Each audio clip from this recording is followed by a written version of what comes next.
Romans 11:26 says all of Israel will be saved. What does that verse mean? Well, all Israel will be saved. That's in the future. There will be the salvation of the nation Israel. Paul basically in Romans 11 is saying that the gifts and callings of God are not repented of. God doesn't change his mind. And in the Old Testament, he promised salvation to Israel. In the New Covenant, Jeremiah 31, Ezekiel 36. So God made a promise in the future to fulfill the Davidic covenant, fulfill the Abrahamic promise with the nation Israel. Even after they killed the Messiah, you remember in the early part of the book of Acts, Peter gets up and identifies what they had just done, but says, you are still the people of God.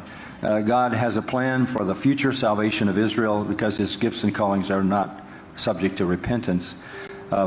That doesn't mean that all Jews through all of human history will be saved. It means that there will be a time in the future when the nation Israel believes and is saved. And that is described in detail in the book of Zechariah, when they look on the one they've pierced, mourn for him as an only son, and a fountain of forgiveness and blessing is open to Israel.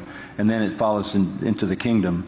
Isaiah 53 will be the confession of the nation Israel when they are saved. Because what he's prophesying is the future salvation of Israel when they look back and say, he was wounded for our transgressions, he was bruised for our iniquities, and by his chastening we have shalom with God.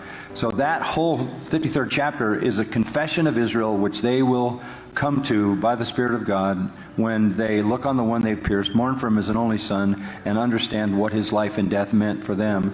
The prophets also say that 2/3 of the Jews will be purged out, but there will be a future salvation of living Jews who make up the nation Israel.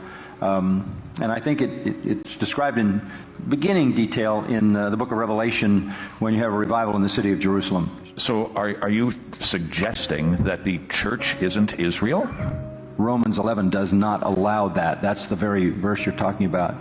The promises God made to Israel, he will fulfill to Israel. So to make the church the recipient of promises given to Israel splits the Old Testament. The future kingdom of Israel will bring about the salvation of the nation Israel. And that's what Jeremiah is talking about when he says, I'm going to give you a new heart and a new spirit and write my law in your hearts. And that's talking to Israel.